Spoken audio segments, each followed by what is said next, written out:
7, 6, 5, 4, 3, 2, 1. You'll never have the sacred stone. Oh, this you crazy mother.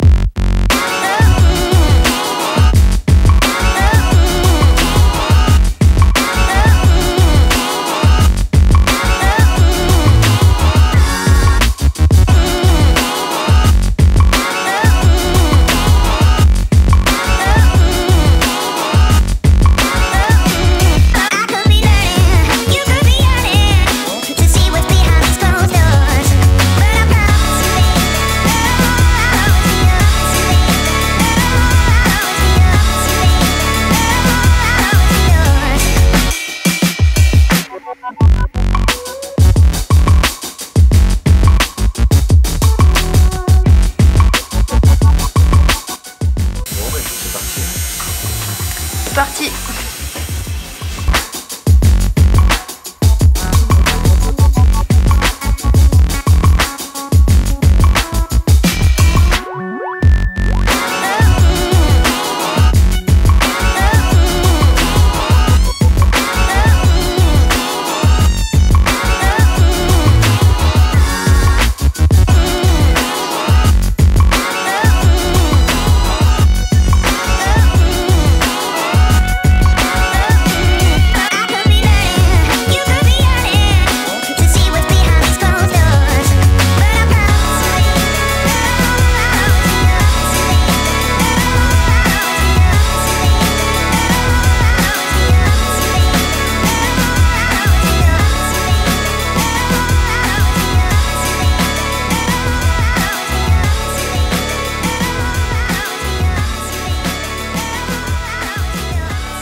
Je fais pas pour vous quand même, putain.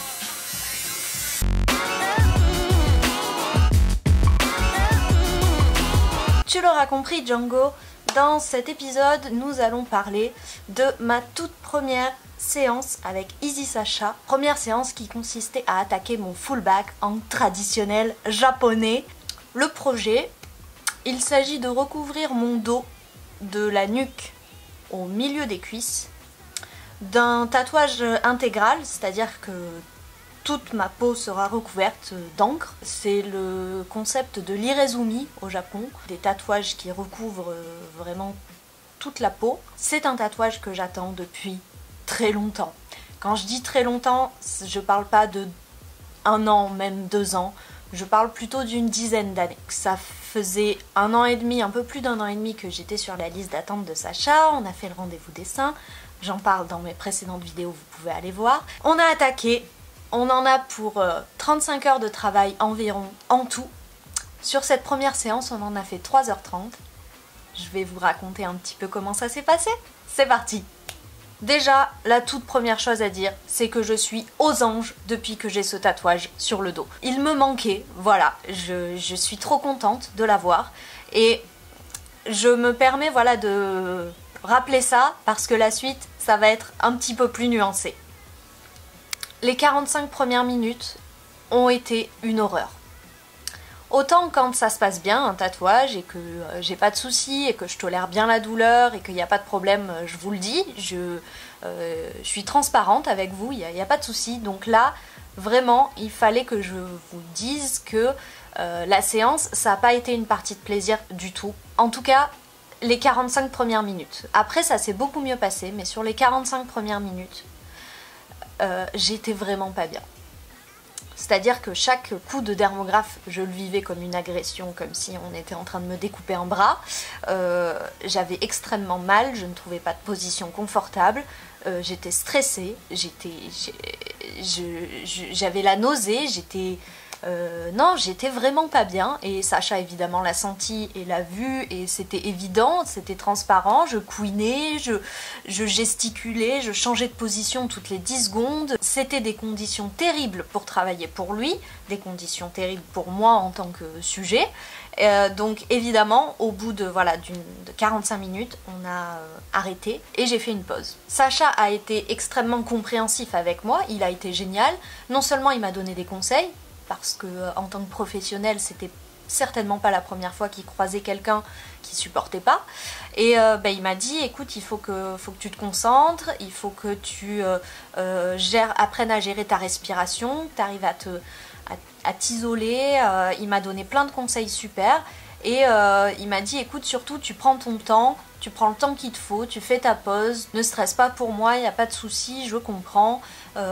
Si jamais ça va toujours pas après, t'inquiète pas, on pourra trouver des solutions, on pourra s'adapter. Donc il a vraiment été cool avec moi, il m'a pas mis la pression, il n'a pas été désagréable ou quoi que ce soit. Et j'ai vraiment trouvé ça génial de sa part parce que moi je me sentais comme une merde face à lui. Je suis arrivée comme une touriste en pensant que comme je connaissais un petit peu déjà la sensation du tatouage comme j'en ai d'autres, celui-là ça allait être pareil, que ça allait être une balade dans la forêt, ce tatouage sur le dos. Et ben les gars, j'ai été punie mais direct par le dieu du tatouage. J'ai découvert des parties de mon anatomie que je ne connaissais pas. Je suis sortie en débardeur sous la neige avec ma clope et mon briquet. Et alors que je fumais ma clope sous la neige, je me disais, Sophie, tu arrêtes tout de suite de faire la pleureuse, tu vas retourner sur cette table, tu vas t'allonger sur le ventre et tu vas prendre ce tatouage et tu vas le bouffer parce que tu le veux. Parce que ça fait 10 ans que tu y réfléchis à ce tatouage, que tu le composes dans ta tête, que tu le visualises, que tu l'espères, que tu le veux, que tu mets des sous de côté pour te le payer, que tu travailles. Et c'est aujourd'hui, tu peux pas dire ah bah non mais en fait ça fait un peu mal, j'en ai plus envie. Évidemment meuf, ça fait mal, c'est un tatouage, tu vois, c'est pas un mojito en terrasse. Oui, c'est... je me suis foutu des claques, littéralement, j'étais dans la rue sous la neige à me mettre des baffes, donc j'ai dû passer pour une folle, surtout qu'il y a un hôpital pas loin, donc au bout d'une quinzaine de minutes de focus comme ça, je suis retournée dans le salon, je me suis allongée, j'ai pris mon casque, Beyoncé, Daft Punk, et là je suis rentrée dans ma bulle, et il n'y avait plus rien qui pouvait m'atteindre. Et à partir de là, on a pu bosser, on a pu faire une séance, une vraie séance de 3 heures. C'était une séance qui était consacrée au lining. La minute vocabulaire par Antémise. Le lining, ou encore traçage, ou contour, définit la toute première étape dans la réalisation d'un tatouage. Il s'agit du tracé des lignes, des contours, des bords du tatouage, le plus souvent avec une encre noire et avec une buse dédiée relativement fine et qui fait douiller sa mère la pute. On a fait à peu près la moitié du traçage des lignes, sachant que comme je vous l'ai dit un petit peu plus tôt, le tatouage final descendra jusqu'à la moitié des cuisses. Il manque encore le deuxième sujet principal, il manque plusieurs ornements, des fleurs, il manque encore des nuages, il manque encore des éléments de background, donc il manque encore beaucoup de choses au niveau du lining. Et une fois la séance terminée, comme à chaque tatouage, j'ai pris mes conseils auprès de Sacha pour l'entretien du tatouage. Sacha m'a demandé de retirer le cellophane très vite une fois que j'étais rentrée chez moi, donc 1 heure, 2 heures après m'être fait tatouer. J'ai suivi donc ces conseils-là.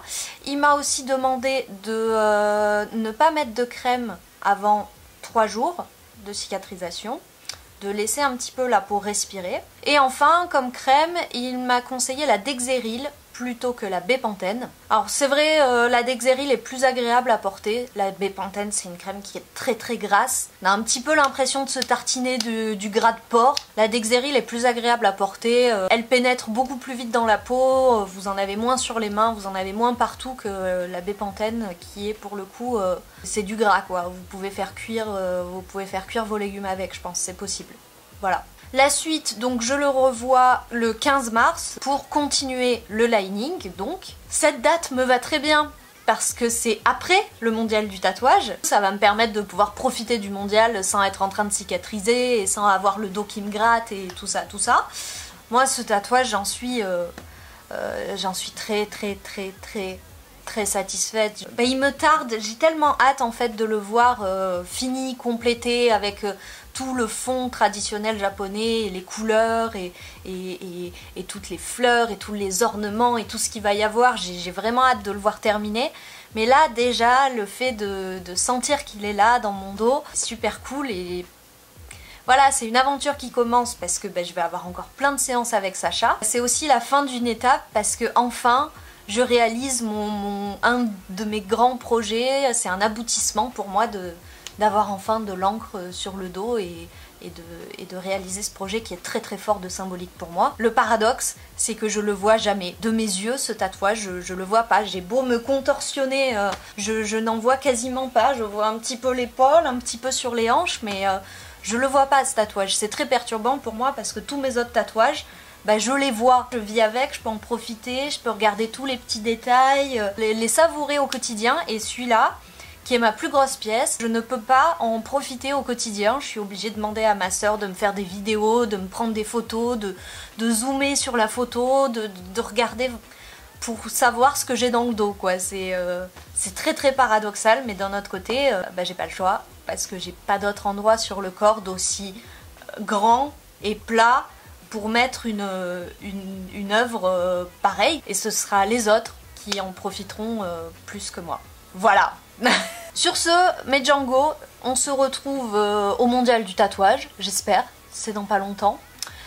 J'espère que vous y viendrez. Encore une fois, n'hésitez pas à m'envoyer vos photos et vos expériences de vos tatouages pour que je compile tout ça dans une vidéo sur les encres de mes Django. Si vous voulez pas qu'on voit vos visages ou vos noms, ou si c'est une histoire de confidentialité, on peut s'arranger, hein. J'ai pas besoin de donner vos noms, j'ai pas besoin de de montrer vos visages pour la vidéo, donc n'hésitez pas à vous m'envoyer un petit message et on papote, tu vois, on discute, on s'arrange entre nous, tu vois. Je vous fais plein de gros bisous, je vous dis à très bientôt pour de nouvelles aventures avec Antémise. Je vous laisse avec le chat fou.